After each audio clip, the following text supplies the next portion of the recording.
Hello, I'm Nasidia and welcome back to Nasidia Reacts. Today I want to talk about childcare. Yes, childcare. We all know that the government is shut down. That is affecting childcare subsidies. So what usually happens is your child attends a childcare and you are low income, so the government pays a portion of your daycare bill. And when they can't pay a portion of that daycare bill, a lot of people can't work because they got to be with their kids. And the prices here in California range from $1,000 to $3,000 a month, depending on the child's age and how many kids you have. I just wanted to speak about the daycare assistance program cuts that have been made. It is affecting so many families. My daughter, she's been on the program since she was 6 weeks old. They say here in Indiana, the ones that have been on the program are safe. She just was renewed another year. My baby boy has been on the wait list since he was 7 weeks old. He's now 11 months. He's been being babysat at his godmother's house, but it's time to find a daycare. I do see some daycares, they are trying to work with families and lower their costs per week. But I know that when they see a child come with assistance, they want that child. I just don't know what, I'm at a loss of words. And yes, we work our asses off. We barely have any money at the end of that paycheck to do anything. It is October 1st and we are now in a government shutdown. Child care center owners, preschool owners, family daycare providers, they want to know how this affects them. If your program is heavily subsidized, here's what you need to know. Your subsidies mostly come from the state, and in the short term, you'll be okay. If this is long lasting, like what happened in, I think it was 2008 or 2009, you will definitely be impacted. Your first step, you need to contact the subsidy agencies and ask them what their plan is. Ask them what you need to expect, because you want to manage the expectations.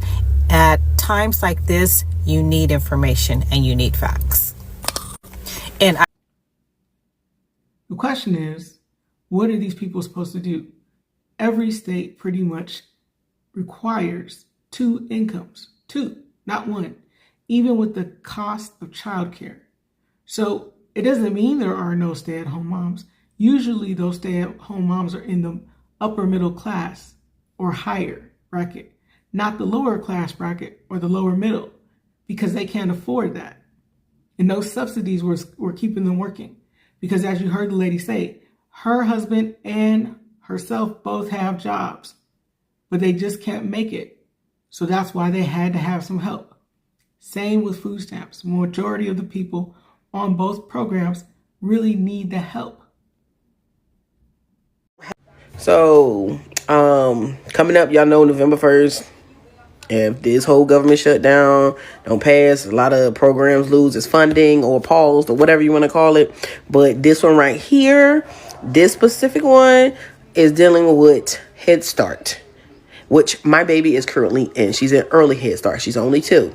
Now, mind you, if you want to read, you can. This affects them. This will, where they won't have no operational funding for classrooms, meals, health screening, and for the teachers. Okay, this affects a lot of children, from children ages from 1 to 5 or 4 or something like that. But the whole point, all my children been in early Head Start or Head Start, and that's why my children been in school since they're 1. I have a high schooler and 2 elementary school kids. Been in school since they were 1 year old. This is unacceptable. No school should be sending this out to no parent at all. I really think the whole point of the elimination of childcare vouchers here in Arkansas is to get people out of the workforce, or to remove people from the list of people who are looking for jobs. Because once you take out a full section of the workforce who are no longer working or seeking work because now they have to stay home with a child, it's going to get crazy. Also, what are people going to do? Because all across all my timelines, my acquaintances, people that I know, my neighbors, largely my MAGA neighbors and MAGA acquaintances are losing their ever-loving minds right now because they're losing their daycare stipends. And that's not good. It's also very dark for them, right? Because they never believed that this would happen to them. But here they are.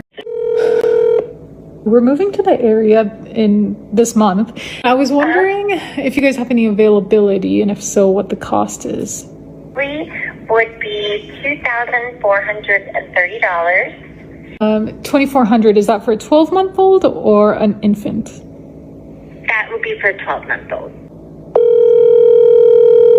Wondering what your availability looks like for full-time childcare. Do not have a consistent spot. They're about 2.5 years old. Okay. 2.5 right now would be our guaranteed time frame.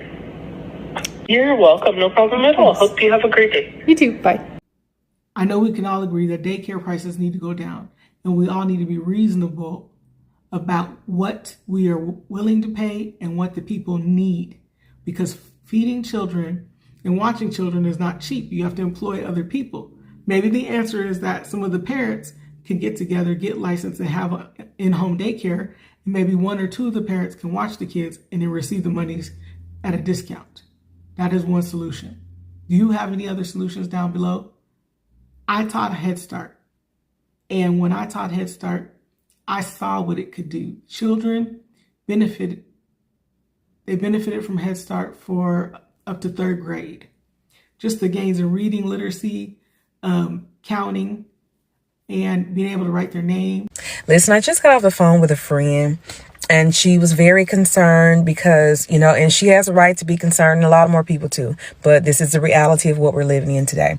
So her son's daycare vouchers were cut along with a lot of other people. And so right now, she's having to cover the 30%.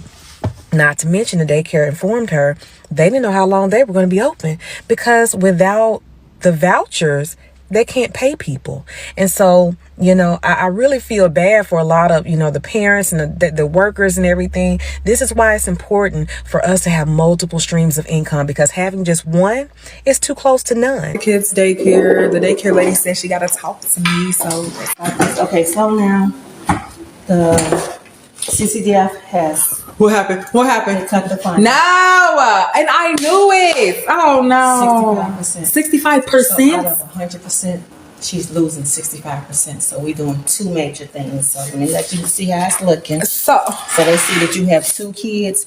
This is the rate for Zane. They're only paying $20. I don't know why. And your payment is gonna be $150. I know. They're paying $162. And then 16 for that. Oh, okay, but what about them both being school age? That's the school age rate. That's what they have been paying. They have been paying the full amount, no matter what. But now, effectively, immediately on this date, they're no longer paying it. So her cut starts on this date. Okay, and that's per week? Oh my God. So that's a whole nother bill.